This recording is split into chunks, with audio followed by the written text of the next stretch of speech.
मैं Toronto international airport पे था, टोरंटो पियर्सन इंटरनेशनल एयरपोर्ट पे किसी को ड्रॉप करने गया था। मेरे साथ एक महान भाव थे, वो भी पंजाब से ही थे, किसान परिवार से ही थे। उस टाइम कोई किसान आंदोलन नहीं था, कोई अत्याचार नहीं था, कोई कानून नहीं था, कुछ नहीं था। एयरपोर्ट में जब वो जाते टाइम लाइन में खड़े थे, लाइन बहुत लंबी थी तो बातें करने लग गए। वो मेरे मित्र ही थे, अच्छे हैं, अभी भी हैं वो। तो उन्होंने नरेंद्र मोदी जी को गाली निकाली, अभद्र टिप्पणी कही। तो मैंने उनको बोला कि मैंने कभी, मोदी जी तो अभी 2 साल पहले आए हैं, आपको इनसे क्या समस्या है भाई, आपने इतनी अभद्र टिप्पणी क्यों की? तो उन्होंने कहा कि नहीं नहीं नहीं, कोई बात नहीं, कोई बात नहीं, कोई बात नहीं। फिर जब हम वो एयरपोर्ट वाले क्रिया से खत्म होकर के जब हम रास्ते में थे गाड़ी में, तब मैंने उनसे सीरियस नोट पे पूछा, मैंने कहा आप बताओ तो सही, मेरे को पता तो लगे। जो बात उन्होंने बताई वो सुननी चाहिए। उन्होंने कहा कि प्रमोद भाई, ये व्यक्ति जो था, जिस हिसाब से भारत के अंदर अराजकताओं की सरकार चल रही थी, गठबंधनों की सरकार चल रही थी, कभी किसी को तोड़ लिया, कभी किसी को मोड़ लिया, जिस हिसाब की पॉलिटिकल इनस्टेबिलिटी थी उस देश के अंदर, हमें यह था कि जो रेफरेंडम हम 2020 में करवा रहे थे, जिस रेफरेंडम के लिए हमने 2020 रेफरेंडम के लिए पैसे इकट्ठे कर लिए थे, वो रेफरेंडम के टाइम हम खालिस्तान की नींव खोद देते और उसके अंदर पत्थर डाल देते। लेकिन इस व्यक्ति ने आकर के उसकी धज्जियां उड़ा दी हैं। मैंने कहा वो कैसे?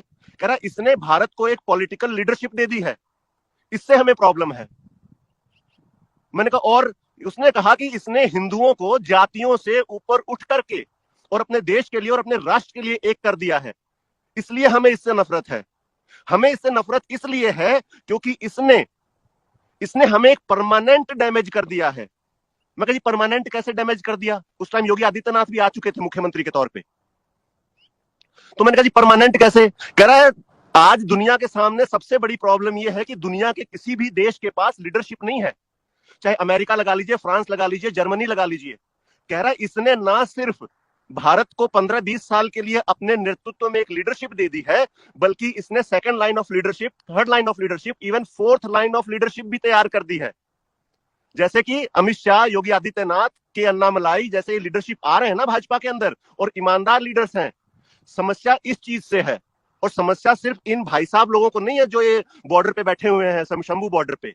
इन पूरी दुनिया को यही समस्या है कि जहां की पूरी दुनिया लीडरशिप के लिए जूझ रही है, तरस रही है, कोई उनकी समस्याओं को एड्रेस करने वाला लीडर नहीं है। और भारत को इतना स्ट्रांग लीडर कैसे मिल गया? समस्या इस चीज से है।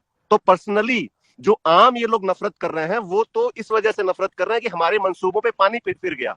उसने एक बात और मेरे को बड़ी महत्वपूर्ण कही उस वक्त, कह रहा है कि हम तो ये सोच के बैठे थे कि इन अराजकता सरकार और ये गठबंधन की सरकारों की वजह से 2020 ज्यादा से ज्यादा 2025 में हम भारत को सिविल वॉर में धकेल देते। मैंने कहा सिविल वॉर में? मैं कहा तुमको क्या फायदा था सिविल वॉर से? उन्होंने कहा कि सिविल वॉर में अगर भारत चला जाता तो हम अपना हिस्सा तोड़ के अलग कर लेते, हम अपना देश, अपना खालिस्तान अलग बना लेते। लेकिन इस नरेंद्र मोदी ने, उसने फिर गाली निकाली। इस नरेंद्र मोदी ने वो सिविल वॉर आगे धकेल करके और 50 साल आगे लेकर के चला गया है। मैं कहा होगी, मतलब करा होगी, लेकिन यह है कि हमारे जीवन काल में नहीं होगी। समस्या यहां है। स्वामीनाथन कमेटी की रिपोर्ट तो 2004 में आई थी, मनमोहन सिंह खुद सरदार था, क्यों नहीं लागू कर दी 10 साल के अंदर? कोई पूछने भी आया था कि साहब स्वामीनाथन रिपोर्ट आपके पास आई है और आप जरा लागू कर दीजिए इसको? कोई पूछने तक नहीं आया। जैसे ही एक राष्ट्रवादी और एक पॉलिटिकल स्टेबल लीडर आया जो कि भारत को एक विकसित देश की तरफ और भारत की संस्कृति को आगे बढ़ा रहा है, उनको समस्या होने लग गई और इसके ऊपर आ गया। एक और सबसे बड़ा कारण ये जो अभी लेटेस्ट 5-10 दिन पहले ही पता लगा है कि एकदम से उग्र क्यों हो गए हैं और एकदम मारने मराने पे आतुर क्यों हैं। ये जो मंदिर बन रहे हैं ना साहब, ये मंदिर धरती की जमीन पे नहीं बन रहे, धरती पे नहीं बन रहे, ये क्रिश्चियनिटी के, इस्लाम के और इनकी छाती पे बन रहे हैं। जिस हिसाब से भारत का युवा के अंदर चेतना आ रही है, जिस हिसाब से छोटे छोटे लड़के धर्म की बात करने लग गए हैं, सनातन की बात करने लग गए हैं, इन लोगों को समस्या ये है कि हम ये जो शंभू बॉर्डर पे बैठे हुए हैं, कि जिस हिसाब से सनातन बढ़ रहा है, ये हमें अपने आप के अंदर संभालेगा।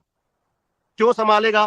क्योंकि श्री गुरु ग्रंथ साहब के अंदर 9258 बार राम और कृष्ण का शब्द का यूज होता है।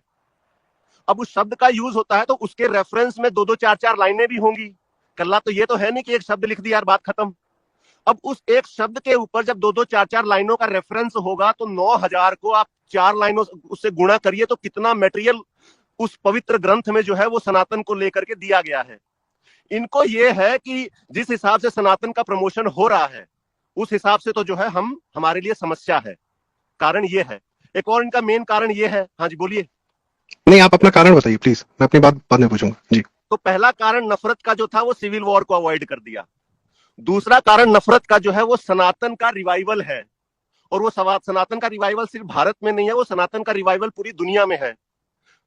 और वो पूरी दुनिया में इस हद तक है कि आज रशियन गोरा भी हरे कृष्ण हरे राम कर रहा है। आज कनाडा के अंदर जो गोरा बैठा है, जो अमेरिका के अंदर गोरा बैठा है, जो इंग्लैंड के अंदर गोरा बैठा है, जो बीफ खा करके, जो गाय का मांस खा करके बीमार हुआ पड़ा था, उसको ये पता लग गया है कि योग करने से मेरी बहुत सारी समस्याओं का हल है। उसको ये पता लग गया है कि मेडिटेशन करने से जो हमारी एक बहुत बड़ी जनसंख्या डिप्रेशन के अंदर जा रही है, उसका हल है, उस डिप्रेशन से हम बाहर निकल सकते हैं। जब उनको इन दो समस्याओं का पता लग जाता है तो उस गोरे के अंदर जिज्ञासा होती है। वो गोरा दिहाड़ीदार नहीं है कि सुबह 8 बजे से लेकर रात को 10 बजे तक दिहाड़ी पे ही है। उसका खुद का घर है, वो फ्री रहता है। जैसे हिंदुस्तान में लोगों के पास बहुत फ्री टाइम है, फिर वो हिंदुज्म के बारे में रिसर्च करने लगता है।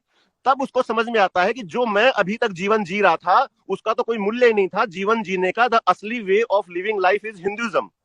और तभी आप देख सकते हैं कि ये ढोल और ये दूसरे भक्ति के उपकरण लेके जो सड़कों पे हरे राम हरे कृष्ण, ये बैप्स वाले, इस्कॉन वाले, रशिया, नॉर्वे, हर जगह जो घूम रहे हैं, ये उसी का एक कारण है। तो इन लोगों को ऐसा लगता है कि ये सारा कुछ जो रिवाइवल हो रहा है ये नरेंद्र मोदी की वजह से हो रहा है, न कि 80 करोड़ हिंदुओं की वजह से। क्योंकि 80 करोड़ 100 करोड़ हिंदू तो 2014 के पहले भी थे, लेकिन वो कहां पड़े हुए थे उनको कोई नहीं पूछ रहा था। और हम जो है, हमने पीछे इंग्लैंड में और पूरे वेस्ट के अंदर पिछले 40 साल से हम गुरुद्वारे बना रहे थे, हम लंगर लोगों को खिला रहे थे, हम लोगों को ये समझाने में लगे हुए थे कि जो सिक्खी है, जो यंगेस्ट रिलीजन है इस दुनिया का, वो ही बहुत अच्छा है। लेकिन उस 40 साल के ऊपर ये 10 साल के अंदर भारी पड़ गया। इन्होंने तो लाखों गोरे जो है हरे राम हरे कृष्ण कर रहे हैं, लेकिन हम तो 10 गोरे भी नहीं इकट्ठे कर पाते। समस्या यहां है।